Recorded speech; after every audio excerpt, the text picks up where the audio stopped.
Good evening, everybody. Welcome to the Angry and Ornery Show.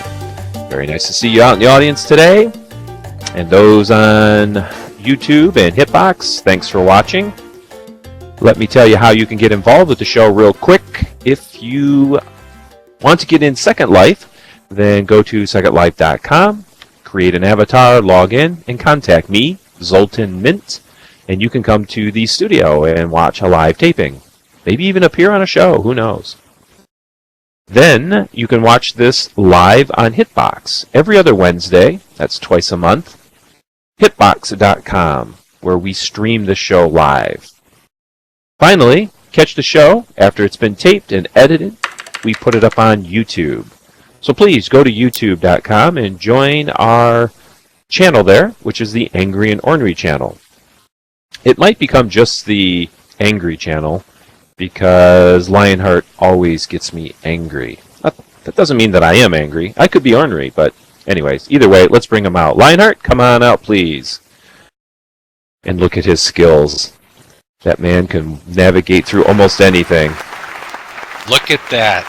77 days sober.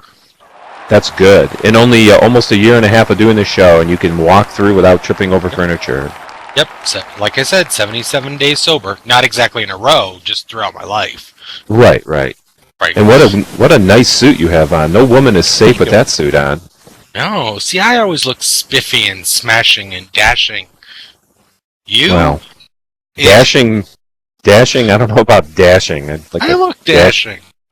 Dashed your head into a desk or something. Anyways, how have you been? We haven't seen you in a couple of weeks.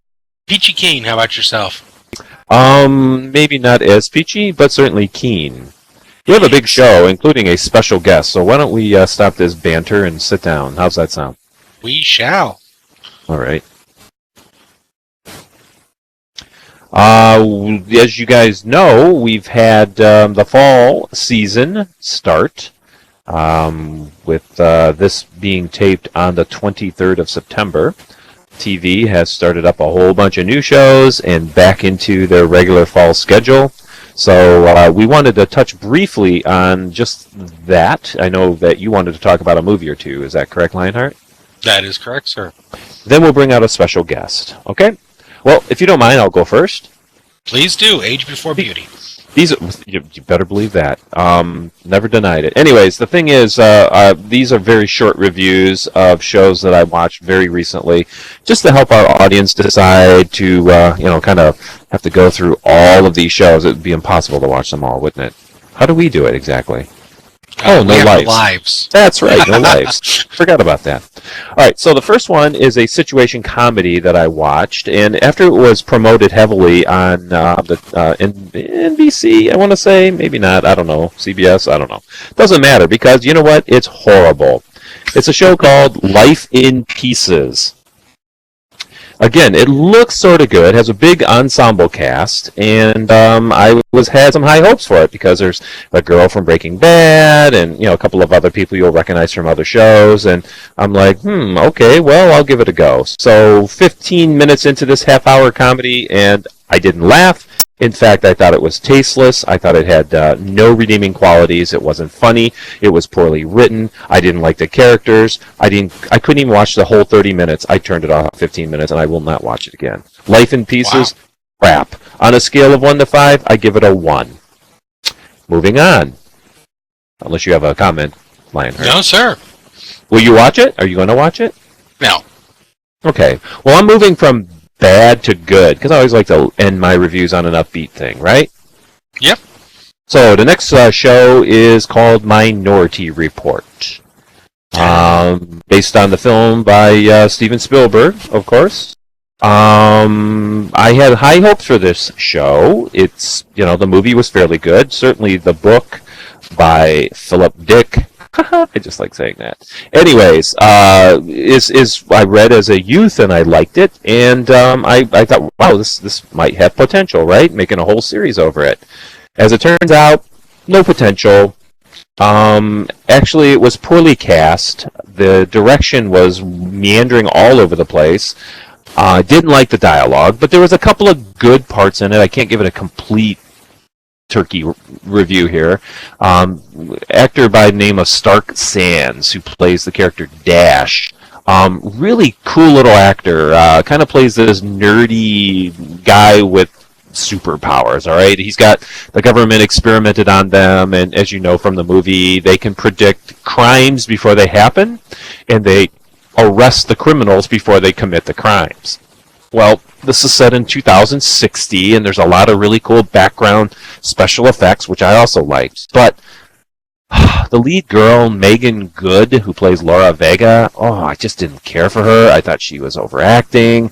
Nick Zano played Arthur, not a very good character. Just a lot of crappy acting, and you can take a pass. I'm a huge science fiction fan. Didn't like it. I'd give it a 1.5 out of 5. Oh my. Yeah, lots of shows, but you can pass on all of these. All right, so we're getting a little better because I watched the season debut of Gotham. Did you see that yet? Yes, I did. Okay. Actually, I gotta say, Gotham might be getting a little better. I do like the way the story has changed now that they got rid of the character Fish Mooney, who, as you know, Gotham, I almost called you. As you know, Lionheart, I didn't care for. And you hated her with a fiery passion.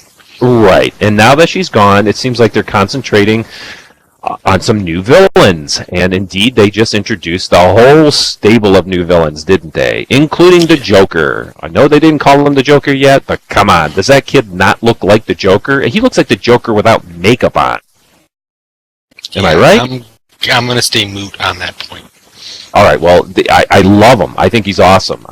They're showing the insides of Arkham now, where all the prisoners are.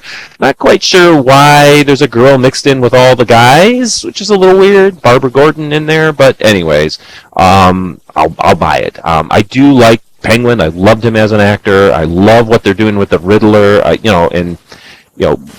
The whole Batman thing is, they discovered the Batcave now, so it just seems like it feels more like Batman now, and I'm digging it. And I hope this season develops and keeps going in that direction. What do you think, real quick? No, I loved it from the get-go. I'm loving it now. I found it really funny that the little kid who plays Bruce Wayne had a growth spurt, and you can see in the scenes when he's standing there next to Alfred when they first find the Batcave, he's about, a foot shorter, and now all of a sudden they're the same height, which is just hilarious. Right, well, that's good, because I want to see Batman become at least a teen, an older teen. So David Mazouz is playing that character, and I'm sure they're going to keep him. If the series keeps getting renewed, we'll see him grow up and eventually become Batman. Hopefully. Yeah, I mean, if they go the Superman route, as in Smallville. Smallville, of course, the actor who was in his middle 20s. Yeah, he was in high school for, 12 years or something like that? Yep. It was silly. But anyways, catch Gotham, you'll like it. And you don't necessarily have to have seen last season to enjoy it. You can catch on really quick just by what's going on this season, right? On a scale of 1 to 5, I'd still give it about a 3.5, maybe a 4. All right. My last one, with these quick, snappy reviews, is the best one. I watched this one right after Scorpion, and it was after Gotham. I just ruined it, didn't I? And it was like night or day. Scorpion. Scorpion is my pick so far for the best fall TV show. Having liked the previous seasons, this season is just as good. And by the way, the opening pilot has, I think there was about 18 mistakes that these kids made. And that's important. If you're watching the show, you know that they're the smartest people in the world. They're geniuses, and they solve all these incredibly complex problems. Well, they kept making mistake after mistake after mistake, showing that they're fallible. And I really enjoyed that. I thought that was a nice touch. But quick, witty banter, beautifully written, nicely directed, believable and likable characters. It has everything for a great drama. It's almost like a crime drama, but it's also very funny. Particularly the psychologist. He is hysterical. If you listen to his talk, he talks very quickly and then they move on very fast. He's my favorite, right, Chris? Some people in the audience are agreeing here, but I just think the show is fantastic. I give it a 5. That's how much I like it. Now, it could go right into the tank halfway through the season. I don't know, but right now it is hot. It is good. Critics are loving it. 7.2 on IMDb. Good review on Rotten Tomatoes, and several other people really enjoy it. So if you haven't seen it, go pick up the last couple of seasons on DVD and binge watch it, and then watch this current season. It's very, very intelligent and enjoyable. Done. Your turn. Okay. I'm going to fire out 2 quick movies at you. 2 quickies. First one is, just reading this past Tuesday, is a film that I'd never heard of called Pay the Ghost. It's a new little drama thriller, I guess you can call it, starring Nicolas Cage and Sarah Wayne Collies. Of course, that's Lori from Walking Dead for people who are not in the know. Simple little film. It's a short film, too. It's only an hour and a half long. By today's standards, it's very short. It's Halloween, and Nicolas Cage takes his son to a little carnival thing, and while they're there, the boy randomly says, "Dad, can we pay the ghost?" And then, poof, he's gone. The kid's gone. So, of course, it's a missing child film. So, they do the whole bring in the police can't find the kid. It then clicks 1 year later to 3 days before Halloween, and all of a sudden Nicolas Cage is seeing visions of his son. And so at first you don't know if maybe he's crazy or if there's something more, and then his wife starts seeing the visions. And it kind of very intelligently works in this little kind of supernatural storyline of maybe there's a supernatural phenomenon that is taking children every Halloween. It was good. It's a short film, like I said. It's got a couple good jump out points. The, special effects for the ghosts and stuff like that, they're a little, sci-fi movie-esque. But you know what? It's worth a decent watch. I'm going to give it like a 2.5. It's right in the middle of the road. So give it a watch one day if you get a chance for something that might, give you a little bit of a spine tingle. If you're a wimp. But so I've got that. And then I've just recently come across something I had not heard about that has, I think, somebody that Zoltan really enjoys. I just recently also saw a film, pardon my language, it's called Blood-Sucking Bastards. And before Zoltan starts screaming at me horribly for bringing up another horror film, this is a comedy. Okay? It's a little film. I'm not even bothered with the director. The rest of the cast, except for the main star, is a whole bunch of people like, oh, I know him from that film. Oh, I know him from that film. But you don't know any of their names. The main star is Fran Kranz. Do you know who that is, Zoltan? Doesn't ring a bell. Did you ever watch Dollhouse? Doesn't ring a bell. Joss Whedon film. You never watched Joss Whedon's Dollhouse? I don't think I have. He was Topher from Dollhouse. He was also the stoner in Cabin in the Woods. He is a great actor. He's part of the whole Joss Whedon group. He's playing this little dorky office manager of this little company that sells online products over the phone. Kind of like those guys who call up and say, you want to buy these pills, they'll make you feel better. Mm-hmm. Well, one day they hire his arch nemesis from college, who just so happens to be a vampire now. And he's slowly turning the group of everybody in the office into vampires. It becomes really funny. It's reminiscent of the film Nether Beast Incorporated, and you laugh. It's good, clean fun. It's not a horror film, not a lot of blood. Well, there's a lot of blood, but it's funny blood. So I'm going to give it a 4. If you want something to laugh, go out and get Blood-Sucking Bastards. Worth it. There, how was that for a speed round? That was a speed round, and you're getting very clever on how you're introducing horror movies and or TV shows onto this show. Yes. Just joking. You can review anything you want, of course. Anyways, we have to move along here and bring out our special guest. If you will, everybody, please clap and give her a round of applause, and we will bring out Aries Oh. Miss O, if you will, please.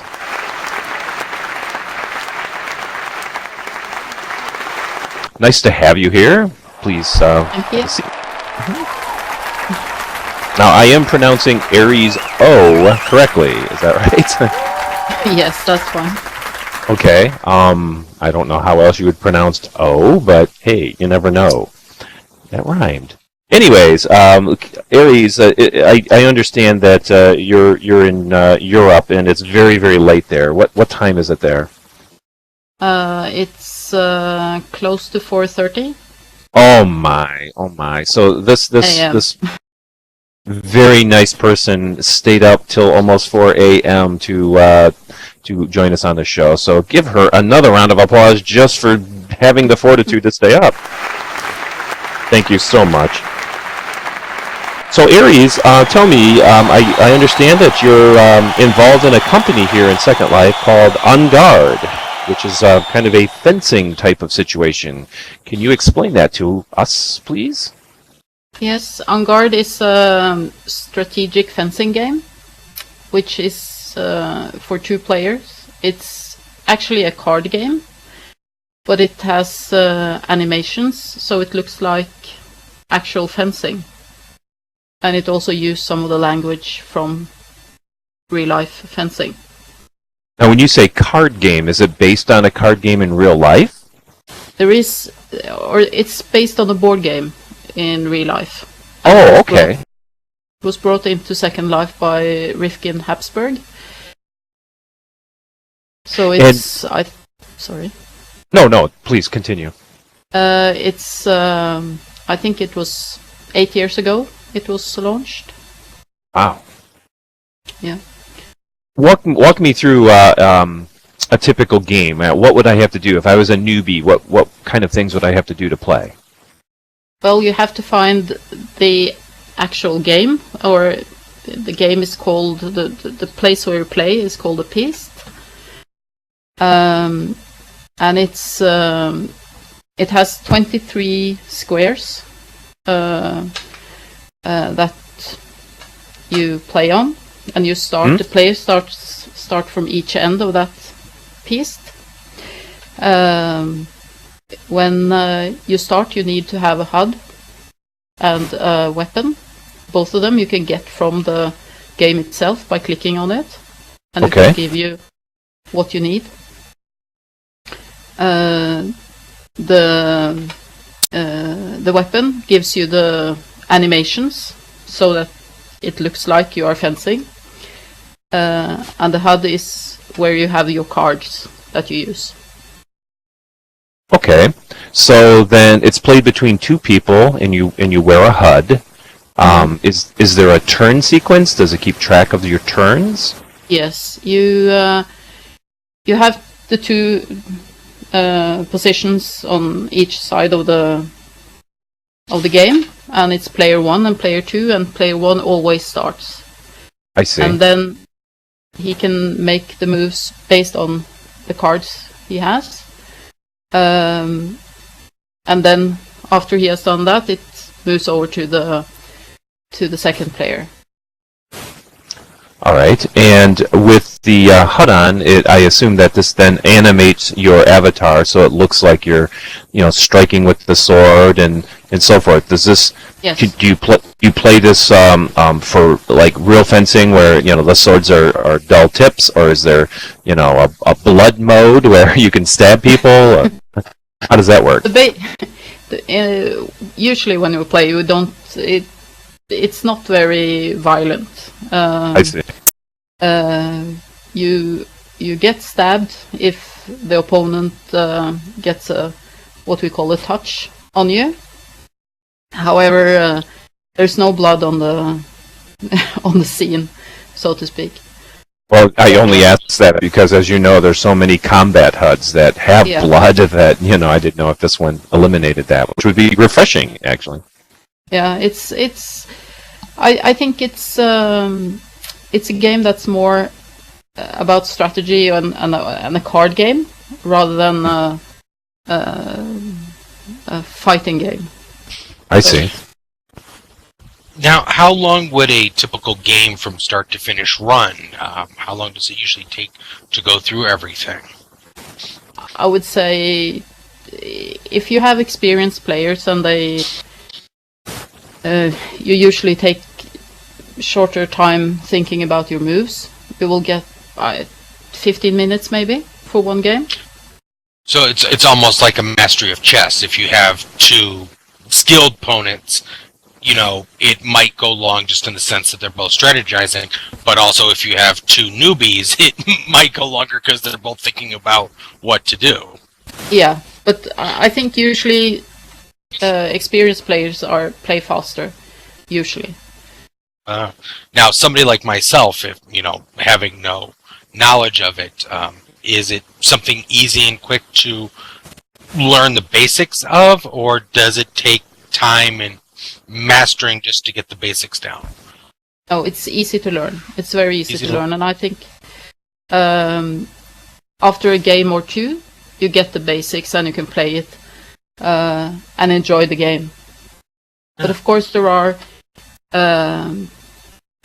parts of the game that is a bit more, how can I say, advanced or difficult to grasp when you're a new player.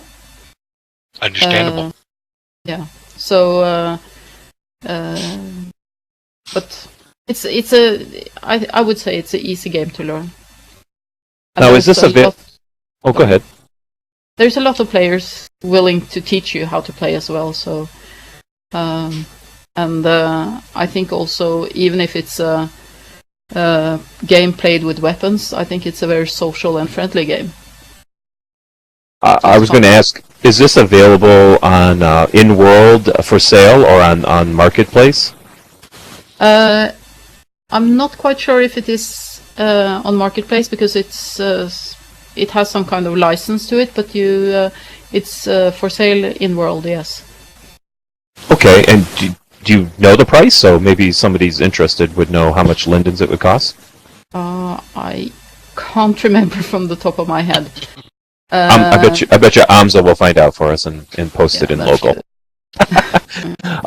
But you do have to purchase the HUD and the weapon. You just can't walk onto a sim. Oh, it is free. Oh, it's free. Yeah, it's free. So it's very low threshold to start playing. The game is 2,500 lindens, so it's quite it's a bit of an investment if you want to play, but you don't have to buy the game. You can just find a place. There's a lot of public places to play, and you can just go there, get a HUD for free from the game, and play. So for some of our friends here in Second Life, where are places they could find this game to play? I have a place. I have several pists on my sim. Okay. Is that public? Yes. Okay. It's called Dragon Nest. Dragon Nest. Okay. Nest. Yes. Amza also tells me that Renaissance Island has it. Yes. And this is also something I find is fun with the game, is that there's a lot of different communities that have this game on their land. And so by playing this and getting into this game, meet a lot of people across a lot of different communities. And I actually find it fun to try to integrate the pist so that it blends into whatever theme you have in your sim. So it's quite flexible in that way. It's not flexible it's a very basic game, but you can play it anywhere. I do notice that you're getting a little voice distortion. Am I the only one that heard that? Nope. Lionheart, you also heard it? Yep. It was little off. Okay. Right. The reason why you're talking, to us all the way from Norway. So the fact that we can hear you at all is amazing. But if you think about it, all right. So you can purchase it if you kind of want to be like the host. That's what I'm gaining out of this. But if you want to just play, then there's plenty of places like you had mentioned that you can just show up and play. Yeah. But you definitely need at least one other person to play. Is that correct? Yes. Okay. I'm hoping that your voice distortion isn't too bad. Can you tell us, is there any upcoming events that people can attend where there's formal gatherings? We do have regular tournaments, at least two each week, even more on the regular basis. And we have groups where that people can join to get information about that. And also I have a website where I have a calendar of the upcoming regular tournaments. But I would actually encourage people to play for a little while on a more social, friendly, casual game basis. Sure. Get to know the game, not jump straight into the tournament. Oh, absolutely. Absolutely. If you will, we will ask you for those web page links and whatever, and I'll put it in graphics underneath us in post production, so that they'll be able to go to that site and look at it if that's okay. Yeah, of course. Okay, great. Wow, your voice just cleared up too. That's nice. Now that we're near the end of the interview, is there anything else you'd like to tell about this game or any of the programs you're involved in?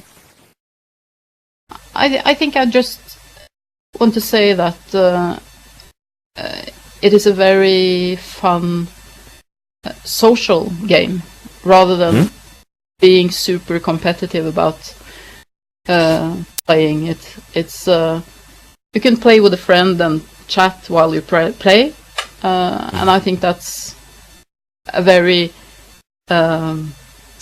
important part of the game, and also being in Second Life and doing that. Sure.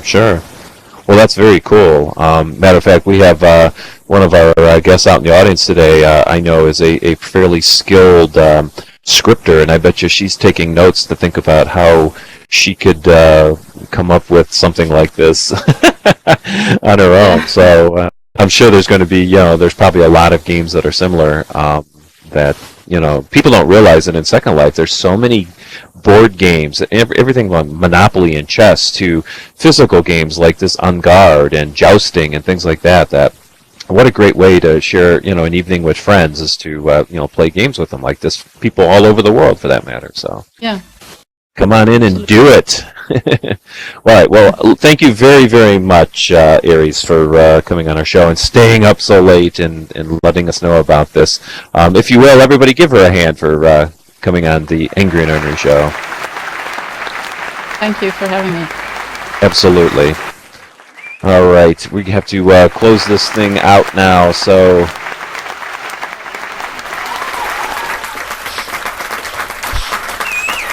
Lionheart, you've recommended a couple of more movies that I've never heard of, and for the first time in a very long time, I've recommended, or I actually reviewed a couple of things that I didn't like, which I told you that you needed to start doing that too. We have to give the bad with the good, right? Well, I try. But see, I'm just so perfect that everything I pick to watch is fantastic. I forgot about that. Yeah, that's correct. And not an arrogant bone in your body. Nope. All right. Well, anyways, folks, again, come into Second Life and log in, and we'll get you to the studio. Look for us on Hitbox every couple of weeks, and of course, go to YouTube and watch this. We cleaned it up. We had some graphics, including movie posters, which is really cool. And leave some comments, leave some feedback, please. We need to know. We need to hear you guys. So not just live when we're taping, but afterwards, even if it's good or bad. Leave phone numbers. You're a. Oh no, I better not do that. You don't want. I'm single. Yeah, I know, but you're also wanted by the law because you're a felon, right? No, that got cleared up. You were. All right, you can lie all you want. Anyways, good night, everybody. We'll see you all in the movies. Good night.